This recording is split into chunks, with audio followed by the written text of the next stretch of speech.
Assalamualaikum warahmatullahi wabarakatuh.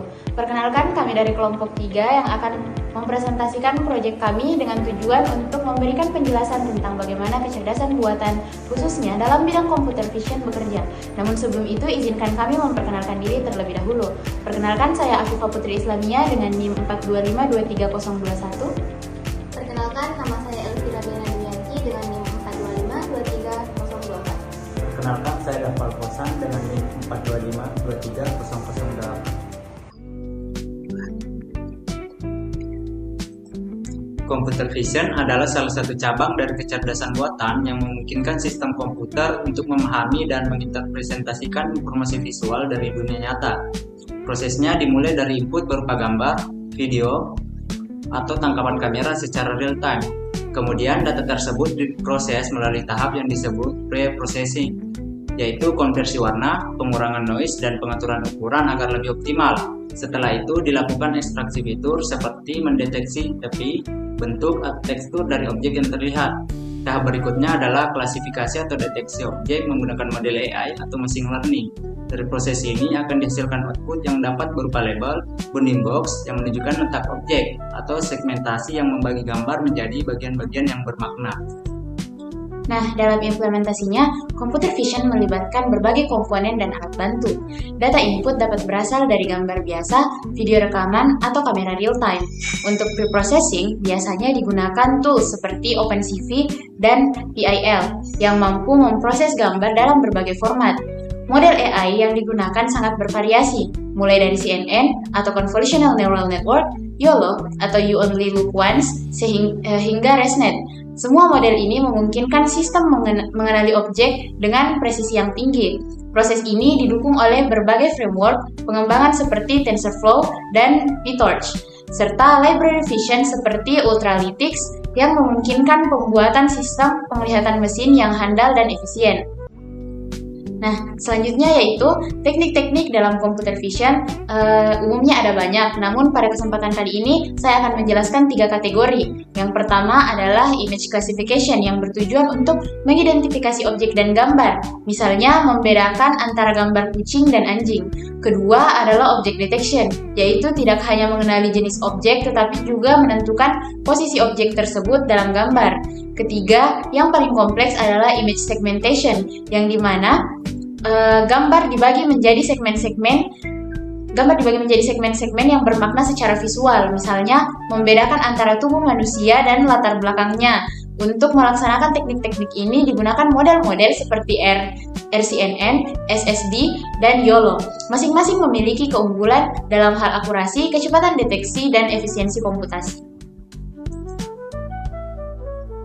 Nah, pada studi kasus kali ini yaitu deteksi objek dengan menggunakan YOLO versi 8. Ini adalah beberapa gambar yang disiapkan untuk melakukan uji coba pada web. Pertama-tama kita masuk ke virtual environment yang sebelumnya telah disiapkan. Kemudian menjalankan aplikasi dengan menggunakan perintah python app.py. Lalu akan muncul IP address yang merupakan IP address dari website yang telah dibuat. Nah, ini adalah websitenya, lalu kita inputkan gambarnya. Dapat kita lihat akan memunculkan output berupa benda yang dideteksi serta tingkat akurasi dari hasil deteksi dari aplikasi.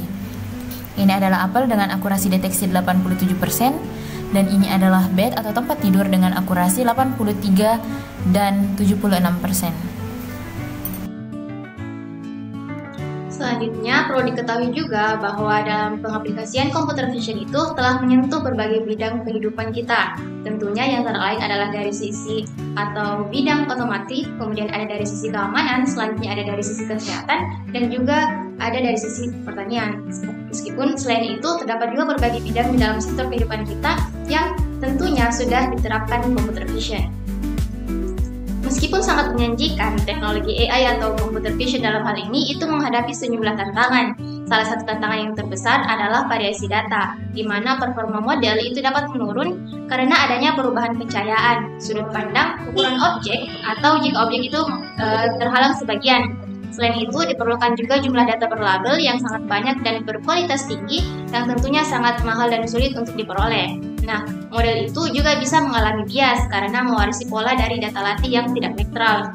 Di sisi lain, kompleksitas komputasi juga menjadi kendala karena model AI dengan skala besar itu memerlukan perangkat keras canggih seperti GPU dan infrastruktur yang mahal.